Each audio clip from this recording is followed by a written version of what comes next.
Hay demarcaciones, hay líneas que uno no debe cruzar y hay límites que uno no debe poner a prueba. Hay una realidad y es que Dios pone límites. Si usted viola la ley de la gravedad, no va a caerse y romperse un hueso solamente para comprobar la ley de la gravedad. Hay una realidad que Dios ha puesto en movimiento aquí. Bienvenido, bienvenida a Pensemos, con el autor y apologista cristiano Ravi Zacharias. ¿Alguna vez se ha preguntado cómo es que la cultura se ha desviado tanto? Dios mismo proveyó la narrativa de cómo Él definió la vida y cómo, por lo tanto, nosotros deberíamos redefinir la vida. Ravi Zacharias, con la primera parte de su mensaje, ¿Cómo defender la fe que vivimos?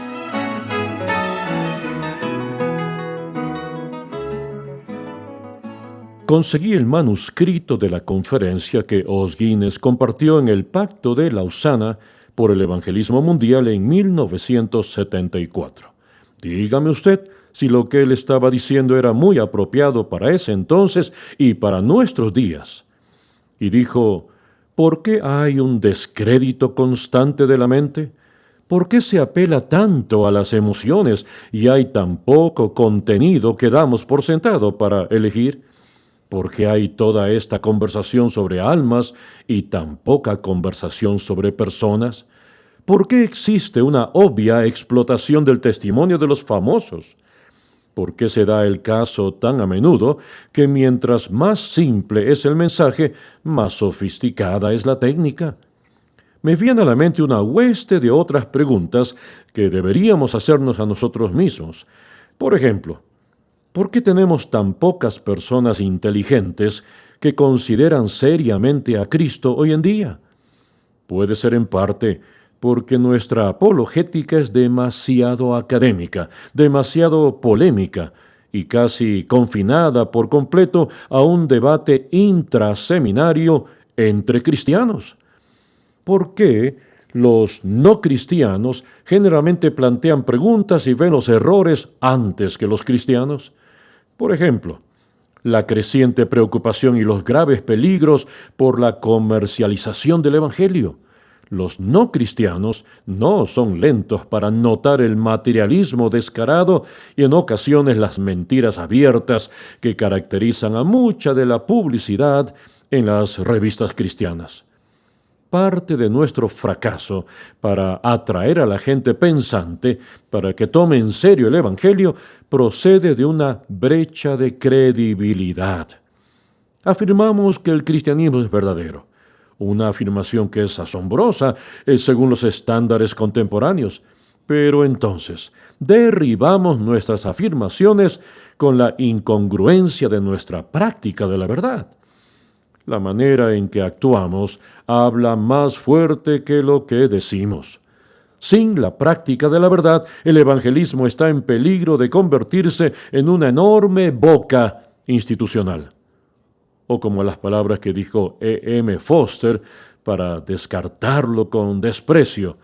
Y dijo, el cristianismo que es una pobre habladuría. Hace 40 años ya lo veía venir y recuerdo que cuando acababa de salir de mi pregrado en la universidad, lo leía una y otra vez.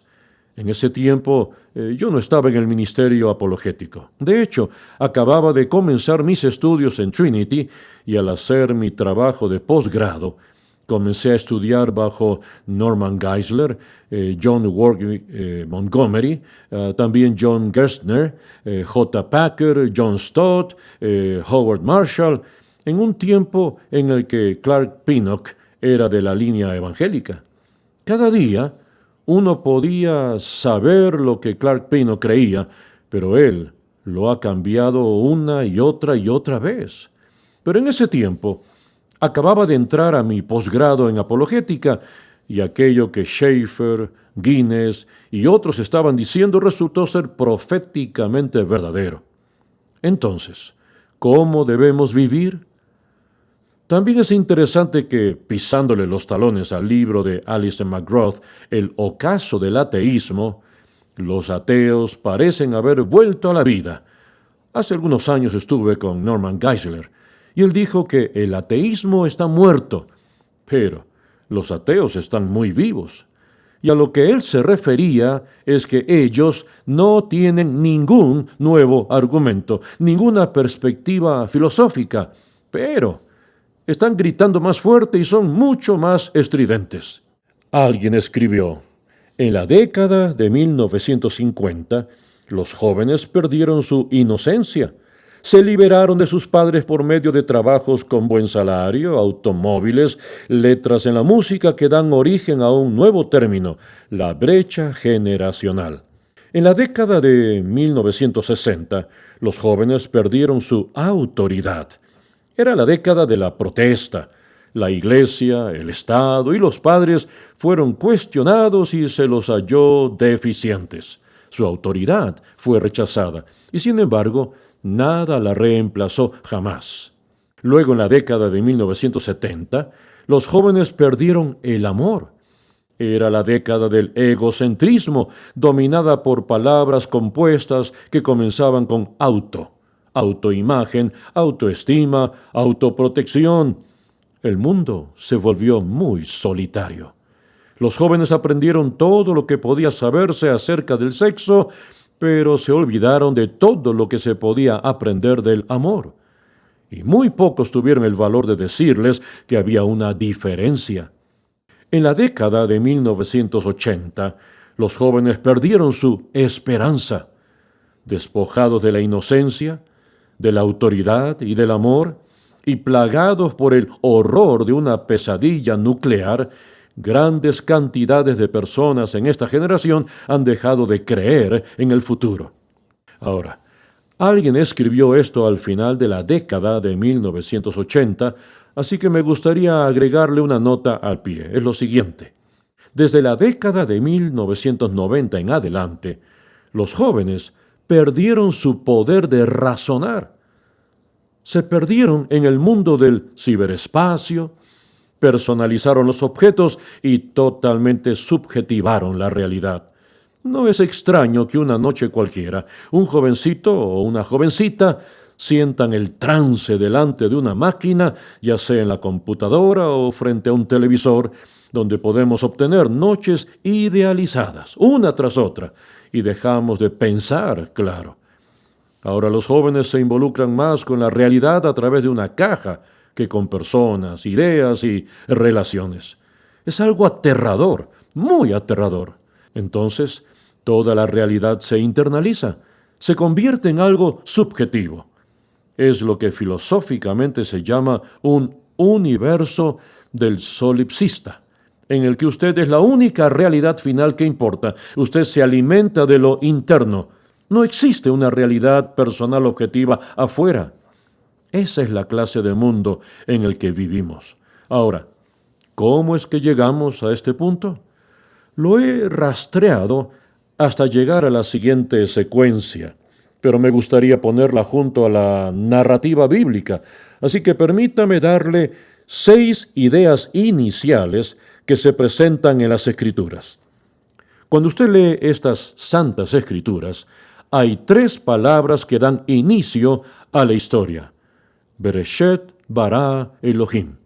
En el principio, Dios creó. En español tenemos 5 palabras. En el idioma hebreo son solo 3 palabras. Bereshet bara Elohim. Todo lo demás depende de esas 3 palabras.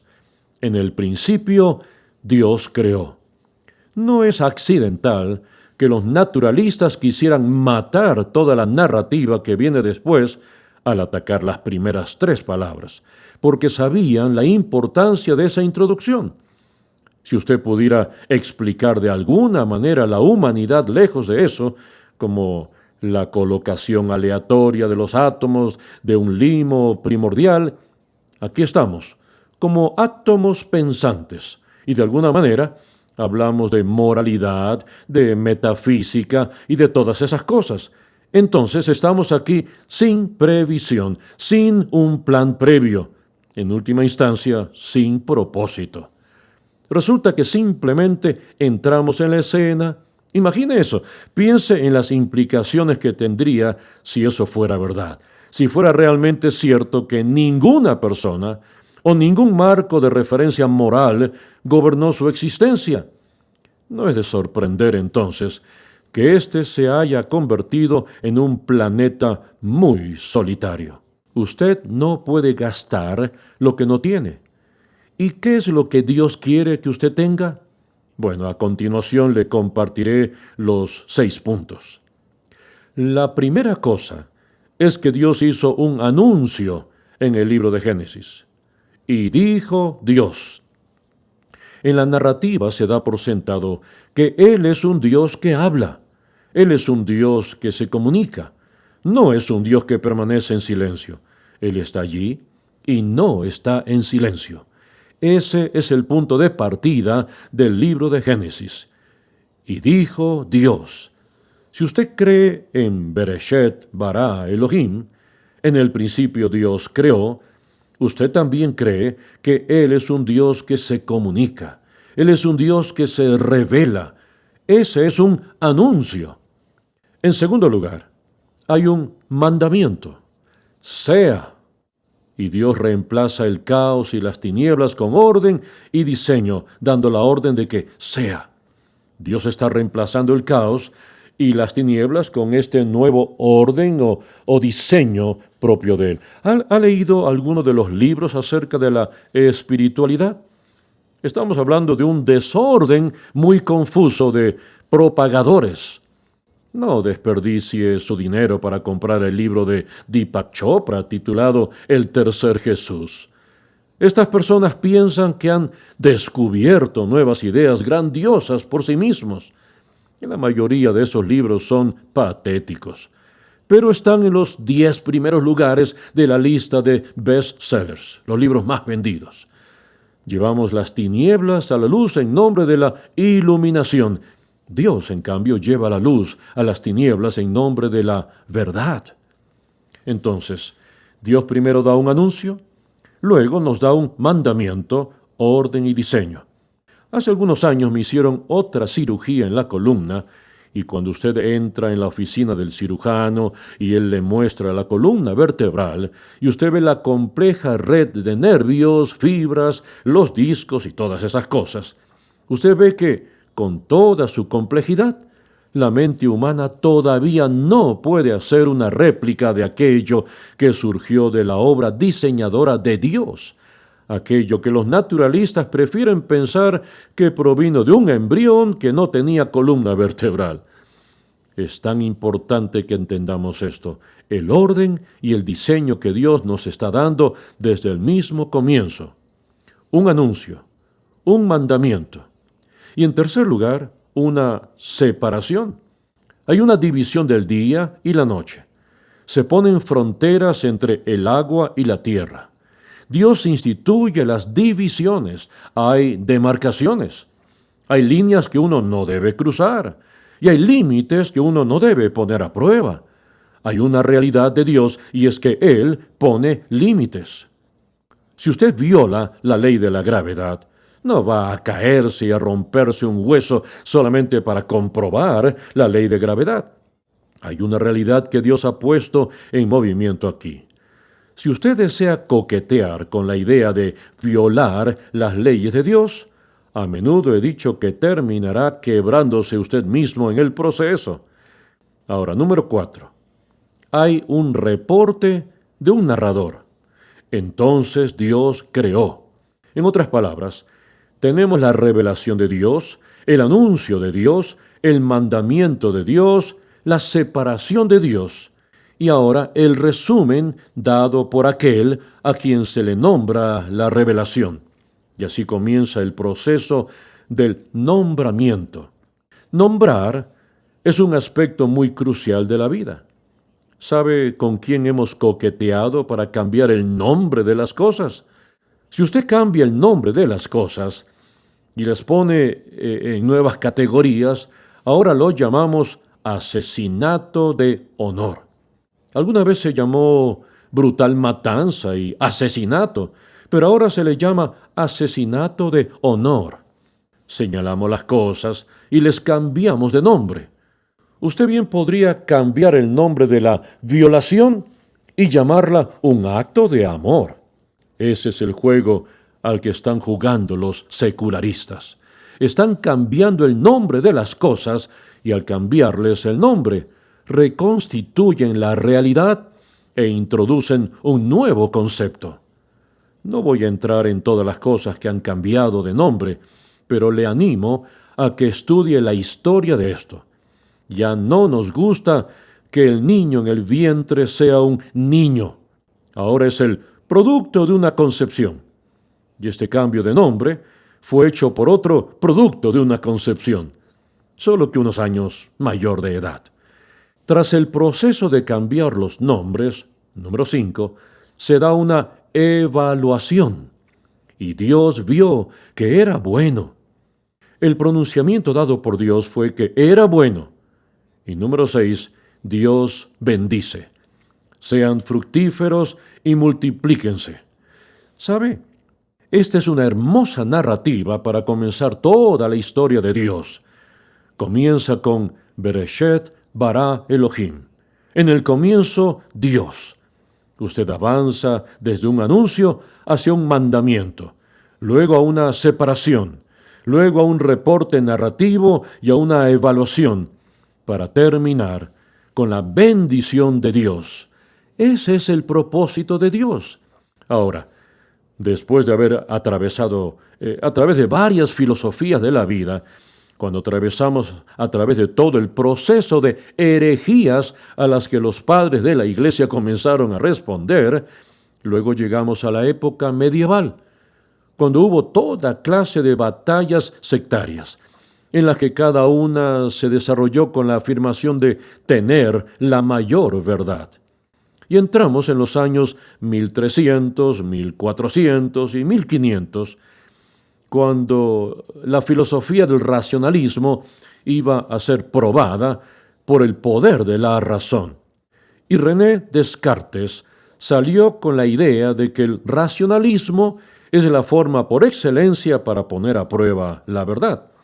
Pero él mismo no pudo poner a prueba esa afirmación por medio del proceso racionalista, porque era una autorreferencia. Entonces, comenzó con su existencia y dijo, para mí, dudar de mi existencia es afirmar mi existencia. Pienso, por lo tanto, existo.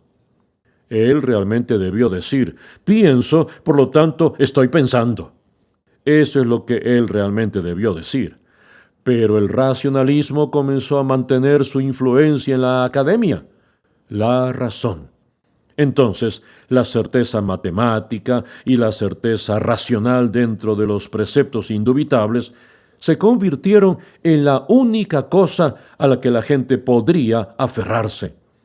Pero entonces, descubrieron que uno no podía tener el racionalismo con R mayúscula, porque éste no podía dictaminarlo todo. Había cosas como el amor, la filantropía, la ética, el racionalismo que no podía dictaminar por sí solo. Así que comenzaron a avanzar en direcciones diferentes. Ahí surgieron los filósofos que son empíricos. El empirismo empezó con una esquina de la ciencia, alegando que la ciencia es una disciplina empírica.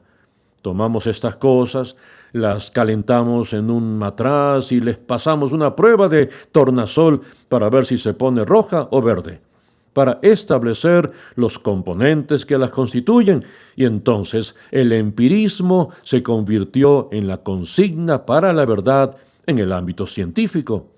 Pero la ciencia gradualmente infringió sobre toda la realidad, y las ciencias empíricas querían tener la soberanía sobre todas las demás disciplinas, de modo que lo único que en última instancia tuviera influencia sobre el conocimiento. El empirismo va desde 1700 hasta 1800, cuando los racionalistas trataron de tomar el control.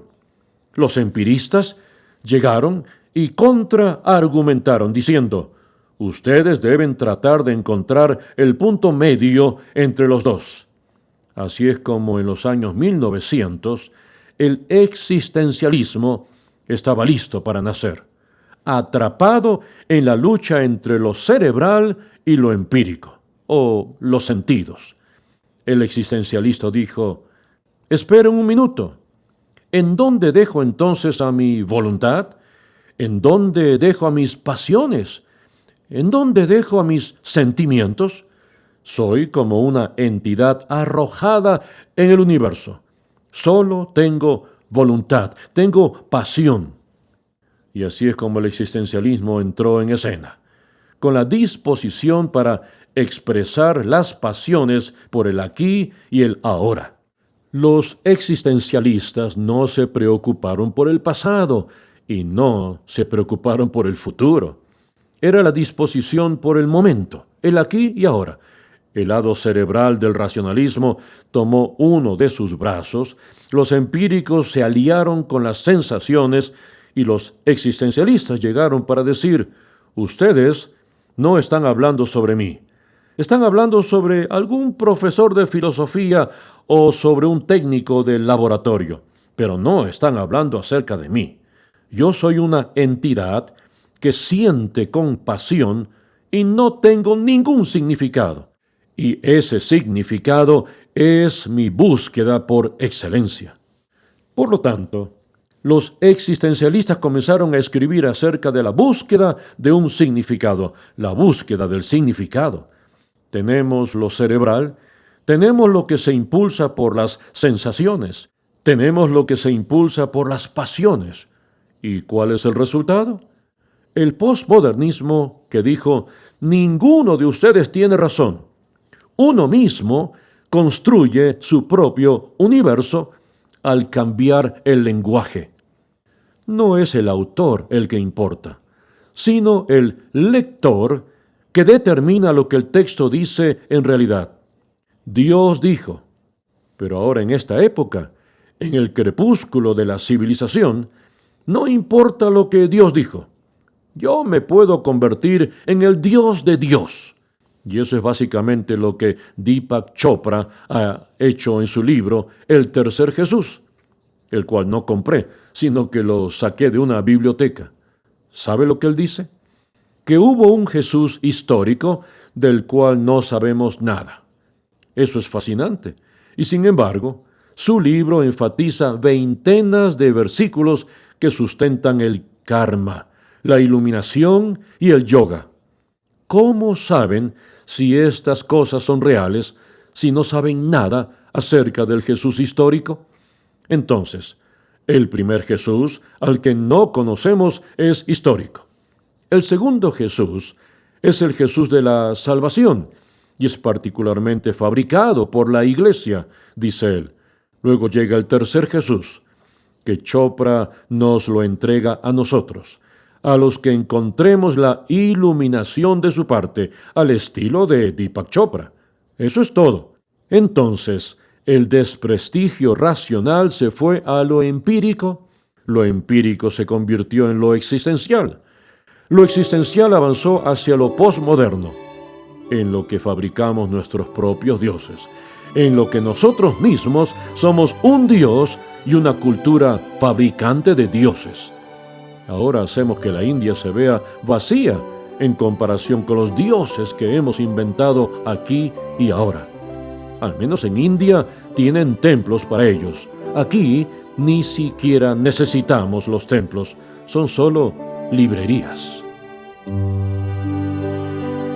Pensemos, con el autor y apologista cristiano Ravi Zacharias. Es un ministerio radial financiado por los oyentes que tiene el propósito de ayudar al creyente a pensar y al pensador a creer, y es una producción del Ministerio Internacional Ravi Zacharias en Atlanta, Georgia.